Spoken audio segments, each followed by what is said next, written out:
Good morning, everybody, and welcome to Kunsampai Choling. Thanks so much for joining with us today. I'm sorry I'm late, but here I am, and happy to share with you teaching by Jetsunma Ahkon Lhamo. This teaching goes way back to 1989, and the name of the teaching is The Buddha Taught the Path to End Suffering. So let's begin.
This particular time corresponds to one of the very important times in the life of the Buddha, and that is when the Buddha actually was requested to teach and actually began to teach. He had already attained enlightenment and sat in samadhi for some extensive time, and then after that time he began to actually teach. There are several times in the life of the Buddha that we honor extensively and we try to remember extensively, and tradition has it actually that during these very important times of commemorating the Buddha, that one's virtue, or rather I should say that the virtuous acts that one engages in at that time are multiplied, if one has faith, by 10 million. So on that day, everybody gets really excited about meditation and practice. And everybody makes many offerings to the Buddhas and Bodhisattvas. And everybody says lots of prayers and lots of mantras. It's something of a tradition with Indian people and with Tibetan people to practice from one end of the 24-hour period to the next, and to use every spare moment to practice. So we did that here in the last 24 hours. We did many pujas. We got together and did many practices. We certainly did lots of prayers. We made many offerings. You can see some of the evidence of the offerings still remaining on the altars. And for us, this kind of time is a little bit like Christmas, except the difference is that we don't give presents to one another so much, or we don't expect to get presents ourselves. The flow is pretty much outgoing in that one gives presents to the Buddhas and Bodhisattvas. One makes these offerings. Of course, the kids all look forward to the time that we take the presents off of the altar, because a lot of them are candy, and then we get to eat them. But this time is a time of celebration, and it's a time that also has profound meaning for us, because if there is a time that we feel has changed us deeply, if there is a time that we feel has brought us the most benefit of all the times one can name upon the face of the earth, for us at least, the bringing of the Buddhist teaching to the world, and the actual beginning of that teaching is that time. So it's a heartfelt rejoicing. It's one that has some celebration, but it's also that one that has a very personal, weighty and profound significance. It means, to us in a sense, it's like our birth, because we feel that in order to practice until one achieves supreme enlightenment, one must have a path that has produced results again and again, a path that is repeatable, a path that is visible, a path that is usable. And we feel that the Dharma is that path. And so for that reason, the path becomes to us like our mother. It gives birth to us and renews us again and again. And then at the time that we do achieve Buddhahood and are able to truly be of benefit to sentient beings because of that, the path will be thought of as as our kind mother, as the womb from which we came.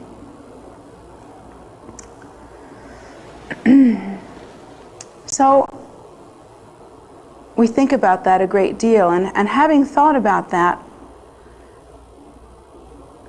I had been thinking somewhat last night and somewhat this morning about the Buddha and the miraculous event of the Buddha's appearing on the earth. I realize that some of you in this room are Buddhists, obviously, and some of you are not Buddhists. Yet we can all appreciate what a gift it must have been for someone to attain supreme realization on this earth and then be able to go forth from that time and actually teach a very exacting technology, one that can bring about the same result to other sentient beings. We can appreciate the value of hearing the truth of cessation. And that is one of the first teachings that Lord Buddha gave. He gave the truth of cessation, which means that there is a method, there is a way, there is a path by which the end of suffering, the cessation of suffering, can be achieved. I've spoken about this many times. The truth of cessation sounds very simple to us, and yet, you know, if we think about it, it seems very simple. Oh, the Buddha taught us that suffering can end, that there is a state that is the end of suffering. And in one way that sounds very simple. It sounds like a very simple teaching. Yet, as evidenced by our lives, we haven't learned it yet. Not at all. Not a bit. Because we don't live in accordance with a method that will bring about the cessation of our suffering. We continue to be involved in activity that produces mixed results. Sometimes we're nice to people, sometimes we're not. Sometimes we're generous, sometimes we're selfish. Sometimes we're self-absorbed, sometimes we are caring about others. And for different people, the balance is much different. There are many people who have not had a selfless thought ever in their lives. They simply have not come to that point. And there are many people that have many selfless thoughts and are very generous, and yet have that perpetual human swing back and forth that we all are involved with. And of course, that was another one of the Buddha's very important teachings. The Buddha taught us that there are many forms of suffering. One is the suffering of suffering, that is to say, the suffering of suffering that is obvious, that one actually obviously suffers from. But there is also the suffering of change. And the suffering of change actually applies to the fact that human joy, or joy that any sentient being can feel, happiness, relief that any sentient being can feel, even the temporary happiness that we have when we're really in a good mood, or we're really feeling blissful, or we're really in love, or we really have a new dress, or something like that, or we really have a new car. The Buddha teaches us that in fact these joys ultimately are also a form of suffering associated with cyclic existence, simply because there is associated with them the absolute law of change. Whatever this particular thing is that we are particularly happy about, we are constantly involved in impermanence, constantly involved in change. And so if we have a new dress either wears out, gets old, gets stained, gets too big, or gets too small. If we have a new car will rust away eventually. If we have a new marriage, well, you've seen the statistics, you know what happens to that. And even within a happy marriage, there are many changes that occur that do not provide a consistency of pure joy. I'm sure most of you know that. We all have our moments. So, and the Buddha also taught that there is another suffering, and that suffering has to do with the inevitability of forming in some way the suffering of formation, the inevitability that one will take form in cyclic existence so long as one is involved in cyclic existence. That much is inevitable. We cannot escape that. Even if we do not wish to be a human at this time, and I can't imagine why we wouldn't want a fortunate human rebirth, but if we did not wish to be a human at this time, were we to commit suicide, we would still reform. There would still be a continuum. You cannot discontinue the continuum, except through the teaching of cessation, except through the reality of the cessation of suffering in all forms. And that cessation, of course, is supreme enlightenment. Now, in this day and age, this subject can be extremely confusing, extremely confusing. In that, well, I'll give you an example. I've had many opportunities to speak to Tibetan Lamas. It's my karma that when they come here, we have lots of wonderful talks around the kitchen table, the kitchen sink relationships. And it's interesting to hear their perspective on American culture when they first came to this country. Many of them did not want to come here because they felt that there was too much stimulation in this country, too much confusion. One of my teachers in particular was commanded actually by His Holiness the Dalai Lama to come here to this country and teach and stay here. The only Americans he had ever seen were the Americans in Nepal. I'm aware of what that experience is like. It can be interesting. One of the most interesting things about it is that in India and Nepal, one sees a great deal of Indian and Nepal people. They're generally Nepalese people. They are generally small in stature. Many of them have toasty, kind of buttery colored skin. It's even, it's beautiful, it's usually blemish-free. They have hair that matches it. It goes with the color. Unlike us, we have many different combinations that we seem to have come up with.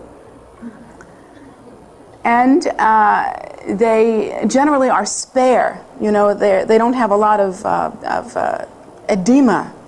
Do you notice how much edema Americans have? Of course you don't notice that until you go to a different country where it's not there. We are bloated. We are all bloated. It seems to be the case. Even those of us that are not you know, too fat or anything. There's a difference in quality. Very, very different. It's odd. They are quick moving, they are agile, they have a certain presentation or a certain quality. And he would go to different places in India where Americans would gather, or different places in Nepal, and he would see groups of them. And to his eye, after seeing Indian and Nepalese and Tibetan people all of his life, they looked very big. They looked very round. They're, generally speaking, much bigger and much fatter than the people that they are used to seeing.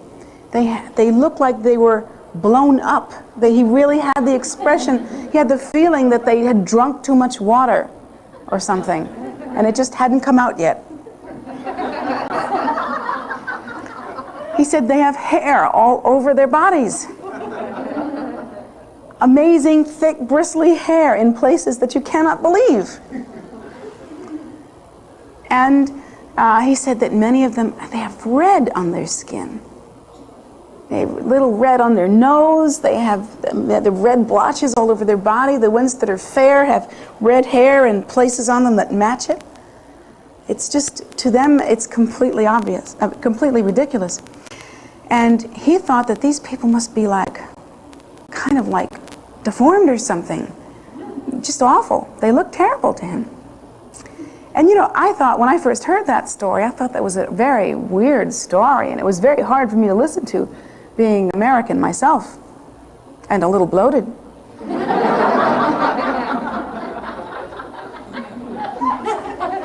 Makes you go on a salt-free diet immediately. So I just listened to that, and I thought, oh, that's very interesting. Then when I went to Nepal, India for a couple of months, and I'd been in Nepal for just about a couple of months, and I've been living in mountains. I saw no other Americans but my husband, who was not bloated. He's a very small man. and saw very few American people, and was used to all this brown skin, and kind of had the idea that I was getting like that somehow, because I really didn't have a good-sized mirror to look into, and I just didn't get involved with that, and I thought I was getting like them. I was really happy about it too. And then I went to a market in Nepal, and I saw a bus of Americans pull up. And I had, again, to have probably the equivalent of an anxiety attack. Because I saw these people get off the bus. They lumbered off the bus. They didn't get off the bus, they lumbered off the bus. They were all red. When you've been seeing brown all this time, even the ones that don't look red now are all red. They do have hair in funny places. Many of them wear plaid. It's a very, very unusual scene. And I remember my husband and I both had culture shock, truly, after just a couple of months. Culture shock. Our jaws dropped. We looked at them, and we looked at each other and said, "Do we look like that?" And I had heard rumors that when you come back to America, you will feel strange. And I did, in fact, feel strange for some time. Now I'm used to us again, and I'm used to me. I have a very large mirror in my bathroom, and it's all what it is, what to do. But Gyaltsen Rinpoche, who is my teacher, had this experience of looking at these people and thinking, I'll never go to a country like that. I'll ask him if he can rescind his order. So he went to His Holiness the Dalai Lama, and he said, I've seen these people. Is there something else we can think of? And His Holiness the Dalai Lama gave him that look that said, must I ask you twice? And Rinpoche went, so he's here. And he said after a period of time, he really has grown to love Americans. I mean, truly has come to understand us. Of all the lamas that I've ever met, he has a unique understanding of the American mind. But he and other lamas like him, to get off the funny part of the story, forgive me, but I do like to get involved in humor, had the experience of coming here to this country and being completely overwhelmed at the many different choices a person has spiritually, at the many different choices a person has materially. When you go to a store in India or Tibet, you go to a store that sells one thing, and you know exactly which store to go to, or one certain type of thing, and you ask for it, and it's not on display. They're in little booths or little places where it's not on display. There isn't a feeling of being a consumer and browsing in that way. Here you go to a supermarket, and even things you don't know that you want, you will want before you leave there.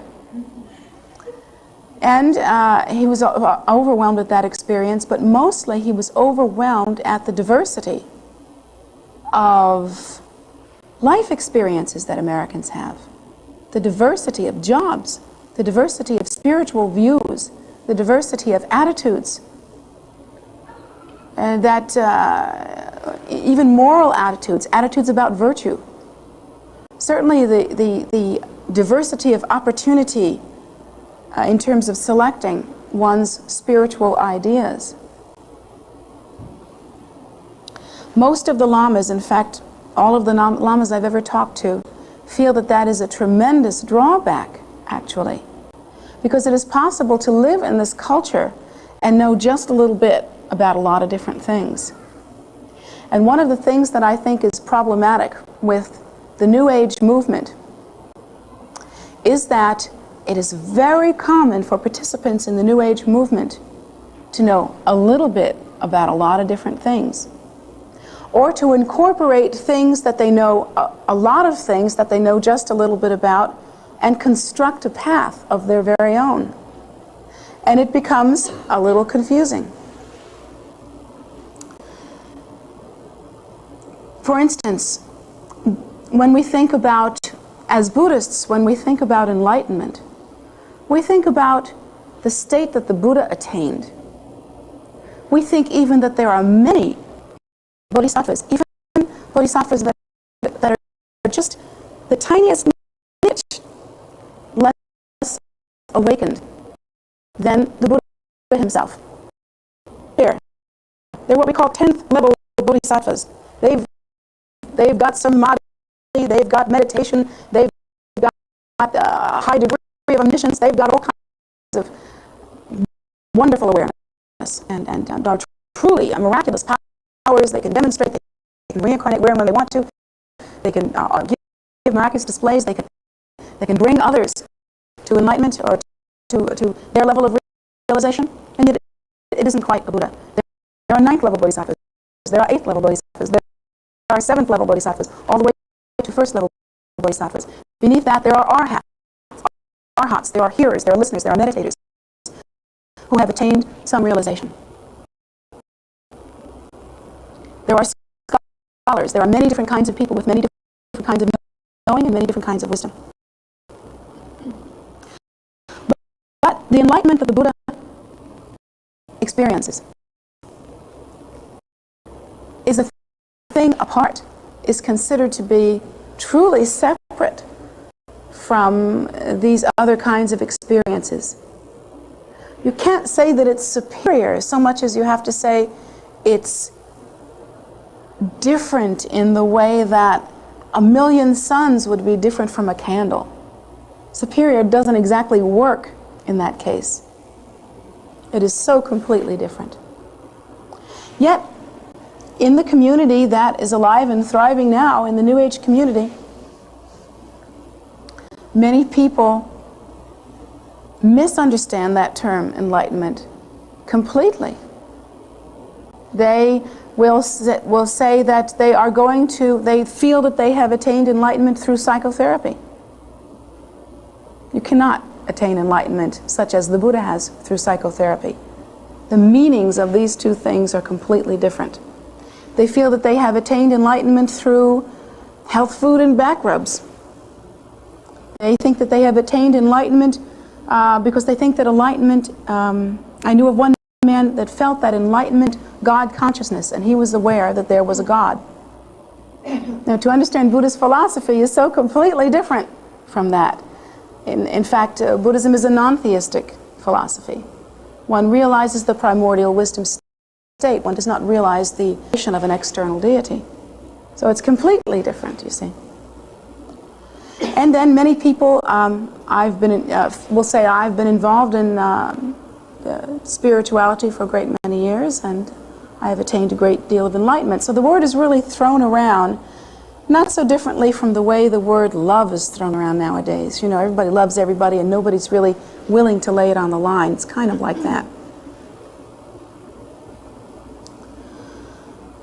Even as a Buddhist, within the Buddhist system, if one does not have a pristine understanding of the primordial wisdom state, if one does not have a pristine understanding of Dzogchen teachings, which are the great completion teachings, the great perfection teachings, one can still mistake, even as a Buddhist, the Buddha's state of enlightenment. There are many intermediate states that one can experience, and the Buddha was not satisfied with any of them.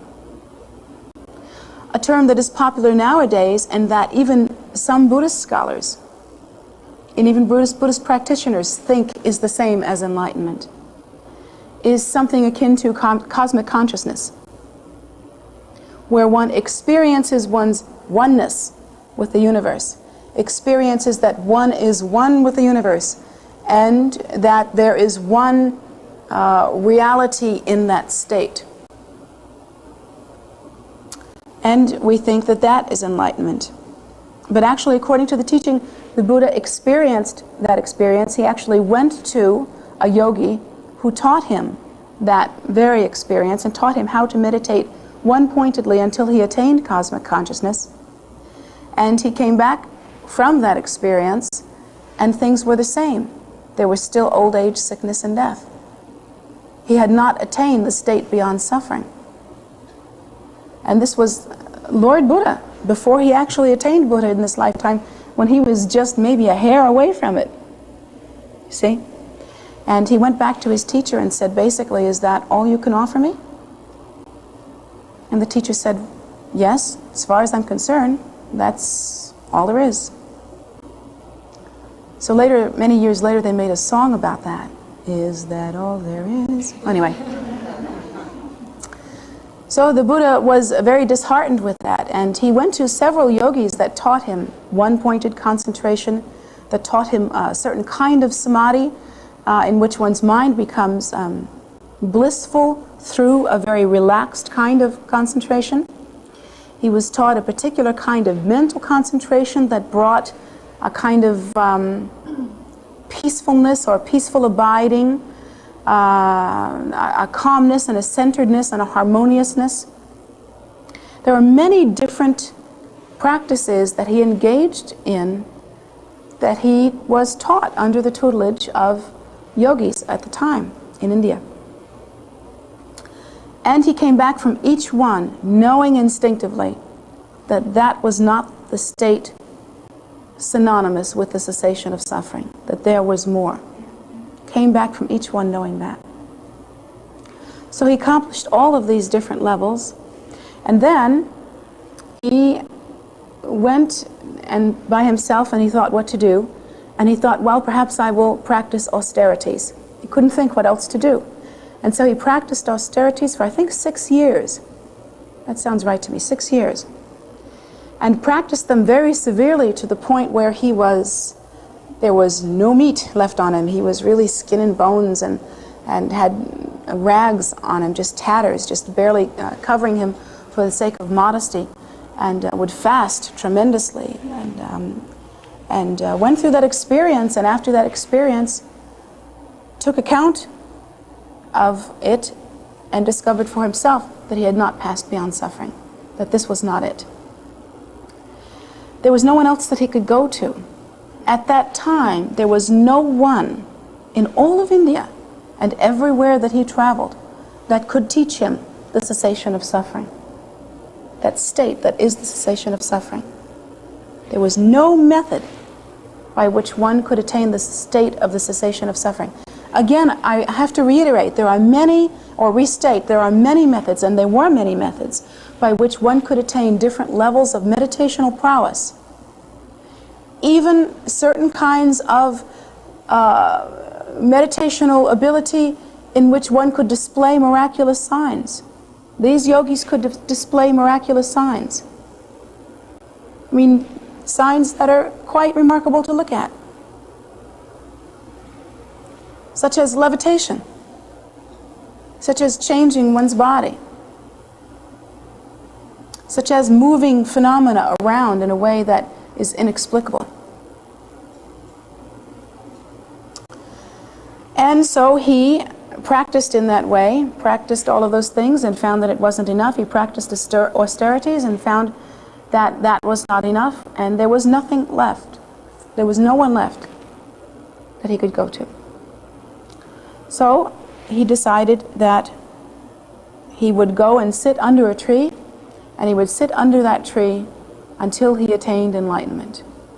And he wasn't going to move until he attained enlightenment. At that time, obviously, the tremendous virtue of all of his sincere practice, as well as the pristine clarity and tremendous value of his realization to that point,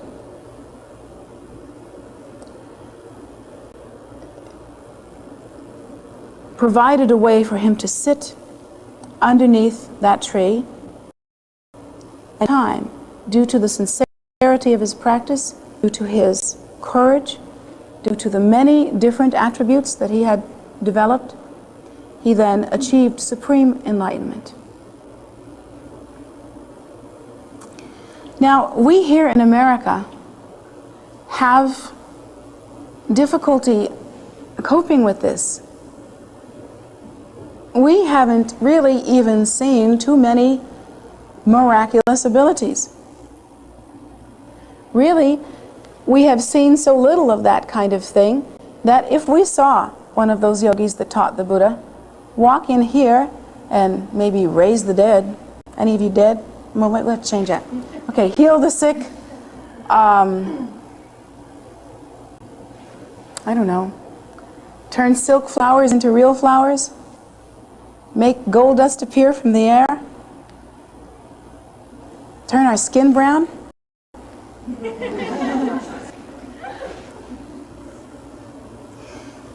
We would think that was it.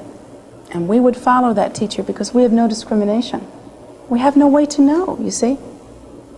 That discrimination, the way to know that the Buddha had when he could have this incredible experience of cosmic consciousness, and we can only guess at what that feels like.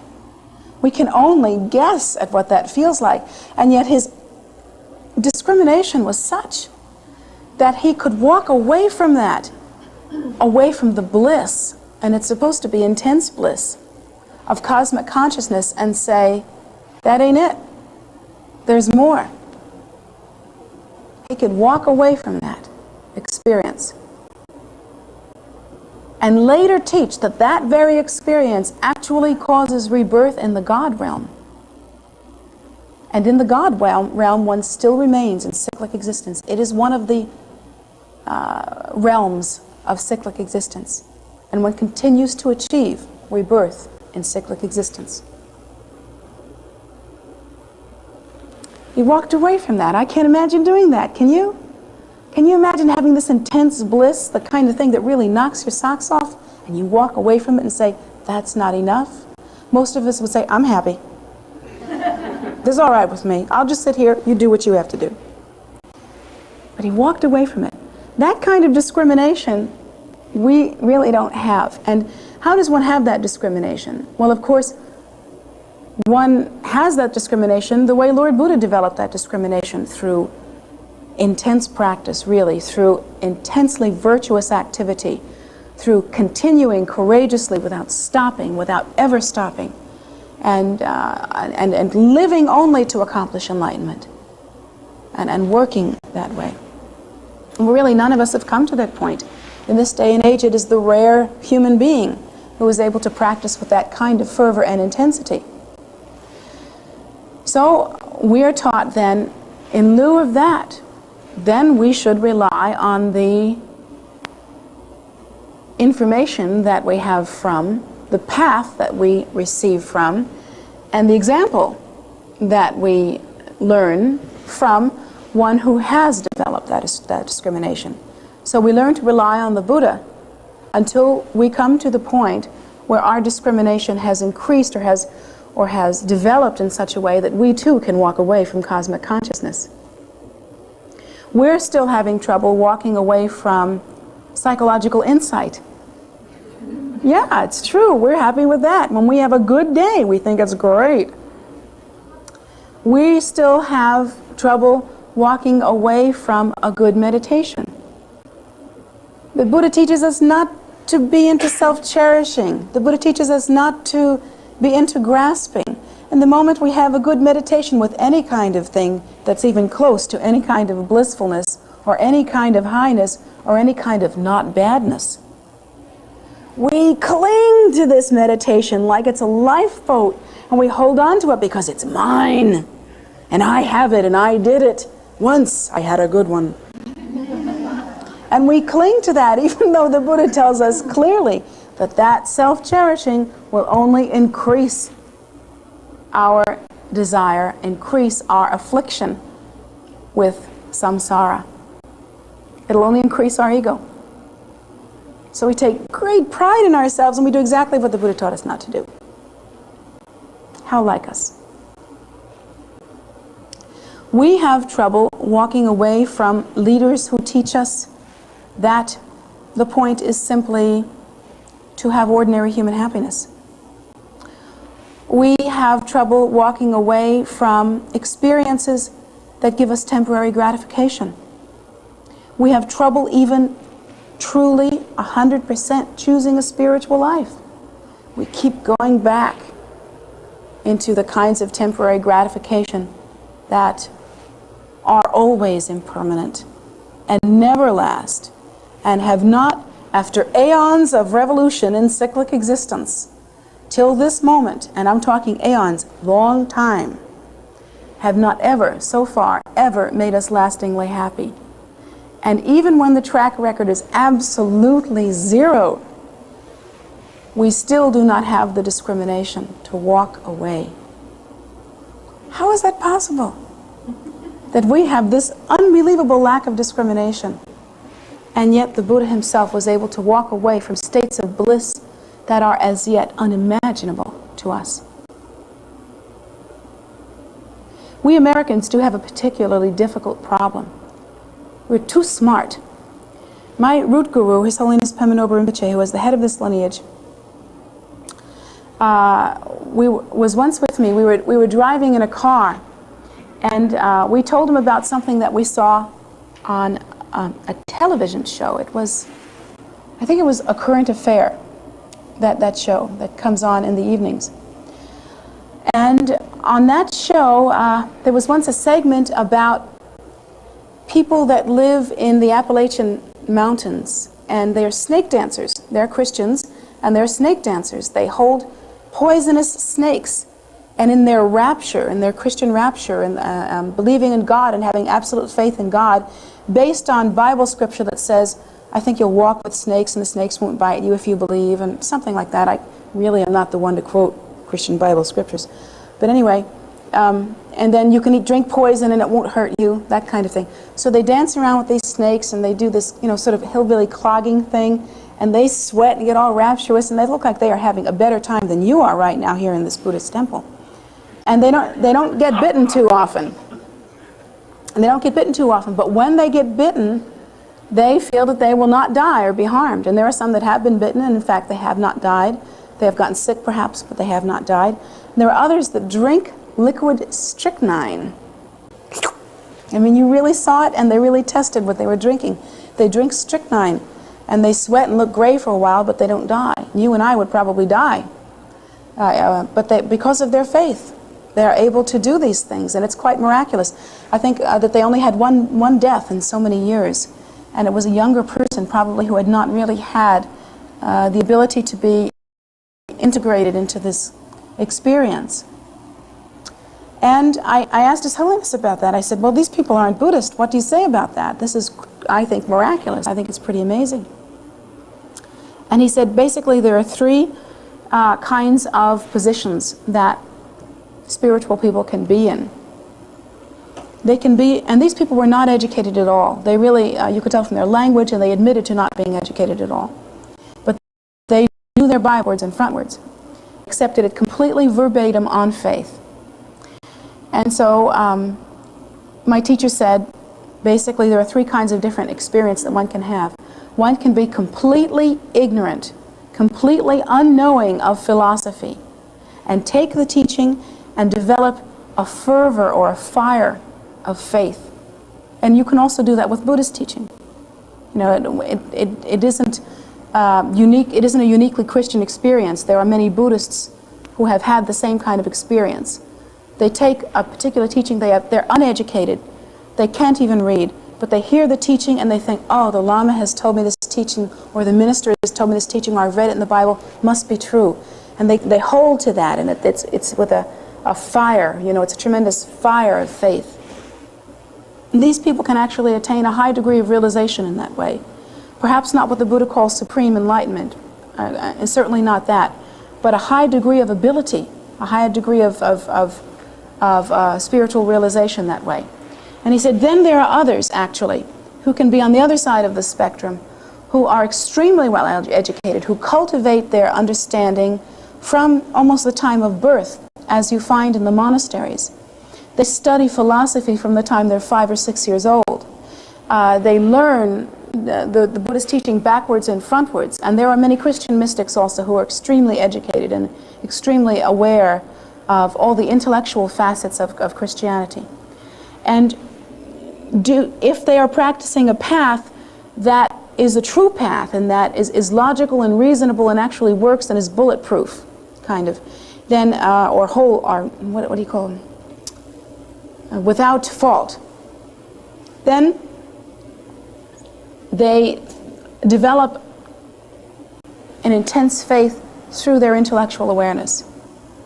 They can develop an intensity of faith, but these people have to be so well educated that the mind that has the consciousness of loopholes cannot deny that all loopholes have been explored and there is nothing but truth there, you see. They have to be absolutely in tune with this. And it has to be 100%. That's also a very difficult path. Then there are the ones in the middle. And he laughed and he said, I think Americans are in the middle. He said, Americans are a little too smart and a little too dumb. He said they are too smart to be ignorant. They are very well educated. Their minds know of many different ways that things can happen. And they have many different kinds of exposure to different kinds of thinking. And their minds can almost never be satisfied. We have a strong karma of doubt in this country. Our minds can never be satisfied because we know so much, you see. And we think if we just continue to know that there'll be something that doesn't quite work out. And so we have a hard time with absolute faith. And he said that on the other hand, here in America, the rarity of being able to practice a path and know it 100% from childhood, backwards and forwards, so that one knows and has tested it for oneself. There is no loophole, there is only truth. That availability, at least from the Buddhist perspective, is extremely rare, perhaps non-existent, because one cannot really have that teaching about Buddhism. Most of the things that you would have to be taught in terms of philosophy haven't even been translated into English. And so the availability of that is very slim. So we do have a particular difficulty that we have to overcome. Personally, I don't think it's hopeless. If I thought it was hopeless, I don't think I'd be here. I'm not into hopeless situations. As you saw, I bet on the children that they would win over the nuns, and that will teach you that I'm definitely behind the winners.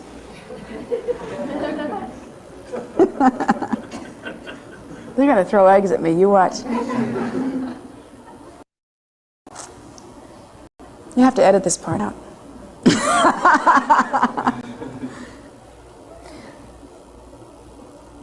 But I feel that the situation is not hopeless. And I feel that particularly the situation is not hopeless because of the particular and unusual virtue of the certain kind of path that is practiced here called Vajrayana. Particularly, actually, in the Nyingma tradition, which we are, the emphasis is paid not so much on scholastic aptitude, not so much on academics, not even so much on philosophy, but rather the emphasis is paid on practice because of the particular kind of practice that we do here. And that kind of practice is quite unique. There is a great deal of emphasis placed on generating oneself as the deity, on generation stage practice. There are many different levels of practice from the accumulations of 5 different things 100,000 times each, 5 different kinds of mantras and other different things 100,000 times each, called preliminary practice, through the Tsalung practice, which is after preliminary practice in our lineage. The Tsalung practice is in which one practices visualization, practices breath control, and practices posturing, an active kind of posturing or movement, in a certain way that one actually organizes and purifies the internal channels, fluids, and winds, fluids, and channels within the system until one's mind becomes extremely pure. And then the intermediate practice all the way into, which includes generation stage practice all the way into Dzogchen practice, which is the perfection or completion stage practice. The technology is so exacting.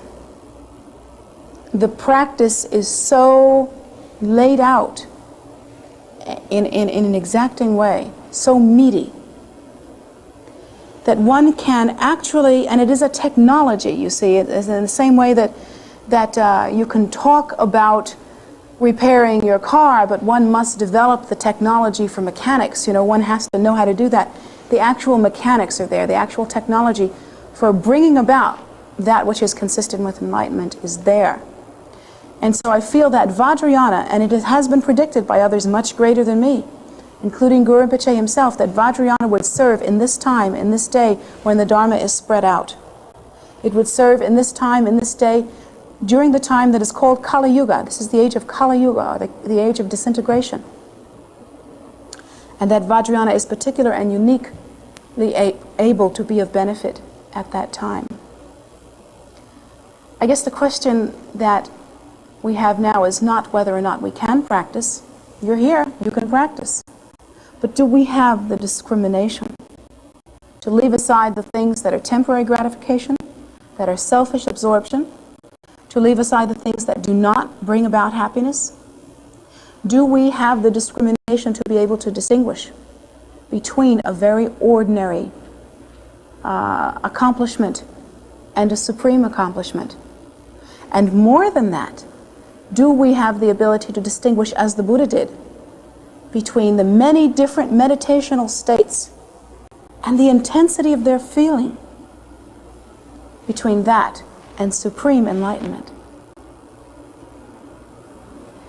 If there was no one at the Buddha's time who could teach that to him, then we have to assume there's no one here that can teach that to us other than the Buddha himself, since he is the one that brought to the earth the truth of cessation.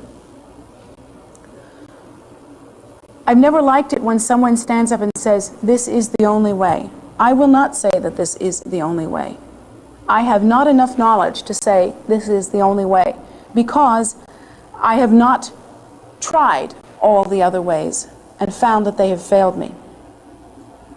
But I do know that there is a difference between supreme realization and the things that Americans find themselves pursuing.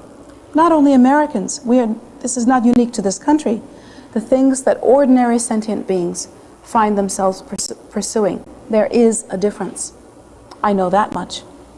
And I know as well that since the likelihood that I will find a supremely realized living Buddha other than Lord Buddha himself and his teachings to give me the big zap or help me to be able to attain supreme realization here on the spot, since there's a good chance that I won't be able to do that, it seems to me the logical thing to do is to follow the Buddha's teaching, a path that is there, unchanging. The technology is there. It is without flaw. It's workable.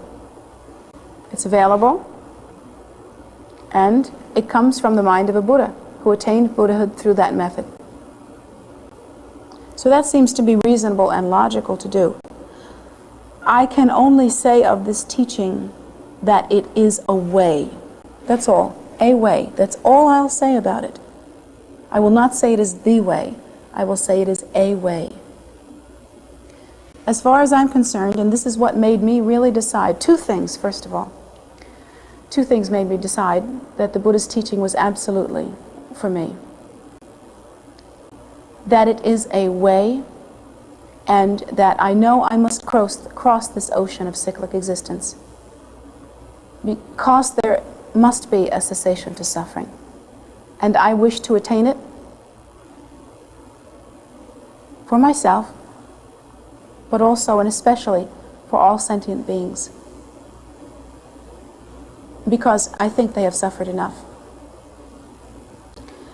And if I must cross this ocean of cyclic existence, and there are different boats that I can travel in, I'm going to look for the one without holes. So that's what I'm looking for. The other reason is that of all the religions that I have ever seen, this is the one most concerned with the welfare of sentient beings. Most practice solely to benefit other sentient beings. That is the Buddha's basic teaching. We are taught not to practice for our own sake, but because all the sentient beings who in all our many lifetimes have been our mothers, and all the sentient beings that we never see and never touch, they are all revolving helplessly in cyclic existence with no way to achieve the cessation of suffering. And for their sake we should practice. In other words, the Buddha teaches us to practice for the sake of love. And that was the other reason why I chose this teaching, and why I value that the Buddha came to the earth to teach this teaching. It is, of all the things I have ever seen, about love. And that's important to me. So, then I'm sharing with you my stories and my methods, and we laughed a little bit today, but I hope you learned something about discrimination. And I hope you can walk away with that and use it within the context of the rest of your life. If you don't use it, it's not so helpful. If you do use it, then we've accomplished something.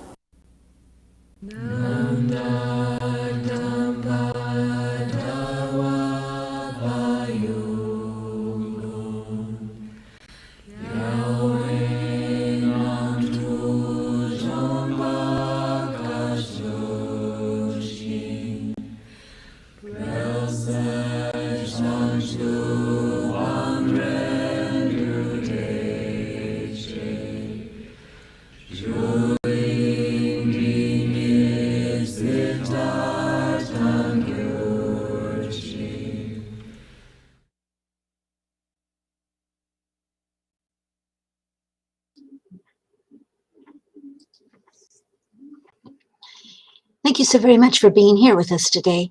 We're always so happy to have you join us and share in the teachings of Jetsunma. We do show these on Wednesdays at 7:30 and Sundays at 11, barring conflict, in our scheduling.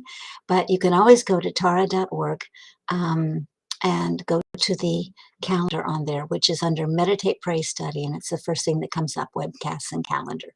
So check the calendar and make sure that things are where you thought they were. And you can also click on any event and find out how to get there and what the practice is if you want to join in the practices. So we invite you to check out that website and that calendar. We had planned for today to be an event outside, just showing you how things can change, but the event outside included a fire, and you can't do that when it's pouring rain. So we have delayed that. It will be rain dated. At the moment, we're not positive what that rain date looks like. We think it will be the 16th, but just check the calendar, and we'll announce it, when we get closer, because the weather here changes pretty fast. That being said, we're always excited to have an event outside, and we're also excited to have Khenpo Pem here to lead it. So that would be really good. Just on the calendar as well is on YouTube meditation, Saturdays and Sundays at 10 a.m. and Medicine Buddha on Facebook every evening at 7 p.m.